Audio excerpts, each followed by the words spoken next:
queridas irmãs, queremos continuar então a nossa pequena partilha sobre a exortação apostólica Amoris Laetitia de Papa Francisco.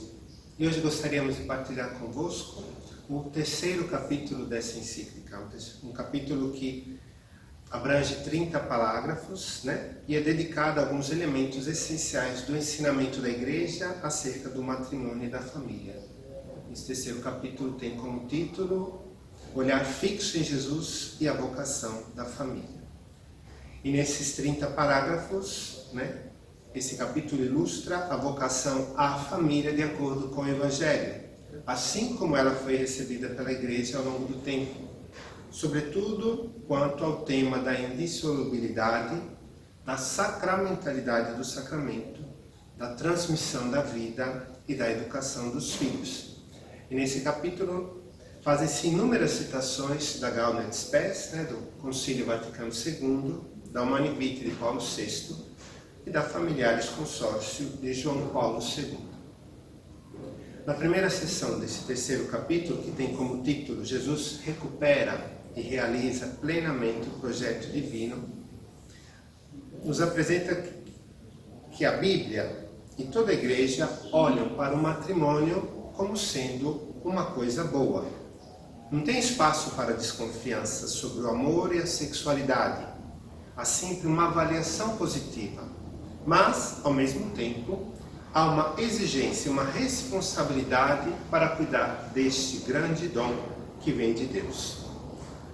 E o próprio Jesus tem consciência que esse matrimônio não é um mar de rosas, que existem os problemas, que existem soluções coxas que não resolvem muito. E é o próprio Jesus que convida a recuperar o projeto original de Deus. Mas não é que Jesus simplesmente insista num projeto de família exigente e inatingível.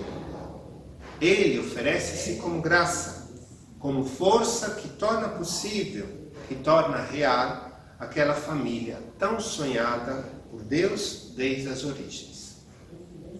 E a família de Nazaré, com a sua mistura de extraordinário e rotineiro, é sentida hoje por muitas famílias como exemplo de amor e fidelidade. Uma segunda sessão tem como título A Família nos Documentos da Igreja. Então, nessa sessão, o nosso Papa recupera as principais ideias sobre a família propostas pela Igreja nos últimos 50 anos. Começa por recordar o Concílio Vaticano II e a sua insistência que o matrimônio deve ser entendido como comunidade de vida e de amor.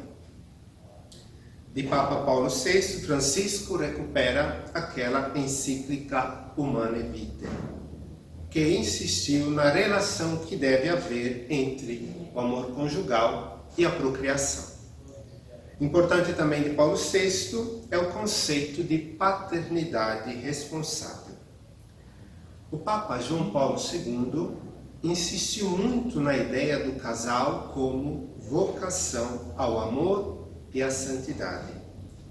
E do Papa Bento XVI destaca-se a ideia da família como um lugar onde se aprende o bem comum.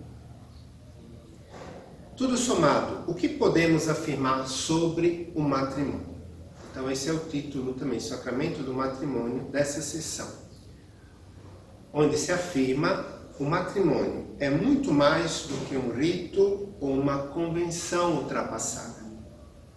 Como cristãos, acreditamos que o matrimônio apoiado em Cristo é transparência, aqui e agora, daquele amor que há no Deus Trindade.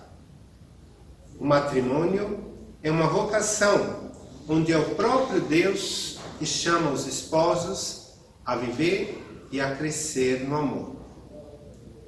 Jesus, com a sua presença, torna possível aquilo que antes parecia impossível. Viver numa relação, com entrega total, com fidelidade e aberta à vida. E essa dimensão de vocação inclui também a dimensão sexual. A sexualidade torna-se o sinal do amor de Deus derramado sobre o mundo. Muita gente ainda diz que é o padre que faz o casamento na igreja. Não, não é assim. A tradição da igreja sempre insistiu que são os noivos os ministros deste sacramento.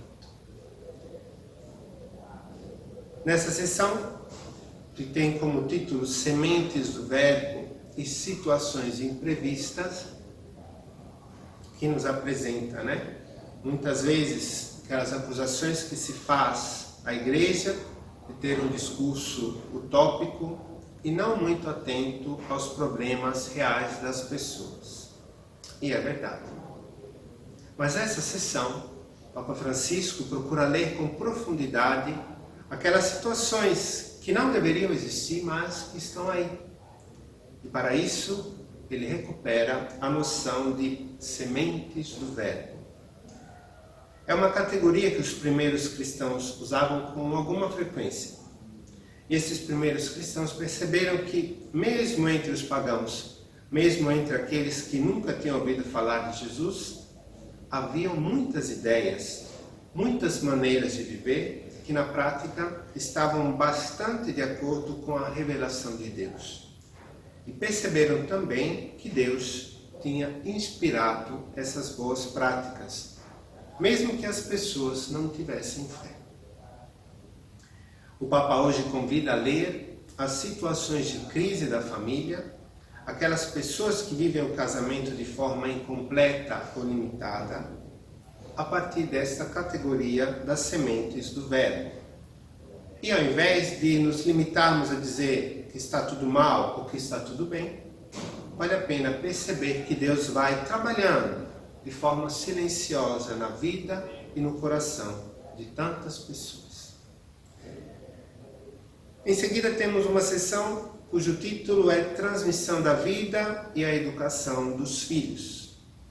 Nessa sessão, o Papa presta atenção a um dos desafios mais fortes que se colocam aos casais: os filhos. Um filho não é um acidente biológico, mas deve ser visto como um dom de amor. Um filho não é uma dívida, mas uma dádiva. E o Papa está bem consciente que hoje existe uma mentalidade antinatalista, uma mentalidade que vai contra a vida, que põe os projetos individuais acima de tudo e que não dá espaço às novas vidas. E essa hostilidade à vida manifesta-se através do aborto, no início da vida, ou na eutanásia, no final da vida. Desafio sério é também a educação, que é um direito e um dever dos pais. E é dever do Estado apoiar os pais nessa tarefa. Só que o Estado não pode se impor ou pretender impor aos pais a sua ideologia ou o seu controle. Educar hoje é muito difícil. E o Papa pede uma aliança entre a Igreja e a família para superar esse grande desafio da educação nesse mundo complexo onde vivemos. Enfim, o Papa conclui esse terceiro capítulo com uma sessão sobre a família e a Igreja. E o Papa começa por apresentar a família como igreja doméstica. É um pouquinho a experiência que nesse tempo somos obrigados, entre aspas, a viver, estando nas nossas casas. A família como igreja doméstica. A família cristã pode ser a menor das experiências onde a igreja acontece. É lugar de comunhão e de amor que deixa brilhar, que manifesta aqui e agora a beleza do Deus Trindade. E essas famílias, as nossas famílias, como células de um organismo, constituem a igreja. E ela, a igreja, aparece assim, como uma família de famílias. E o amor que acontece dentro de cada família torna-se um estilo que deve marcar e influenciar todas as formas de vida eclesial, todas as formas de vida da Igreja. Então, desejo a vocês uma boa continuação e que Deus, através da intercessão de Maria, possa abençoar a cada um de vocês. Obrigado e até mais.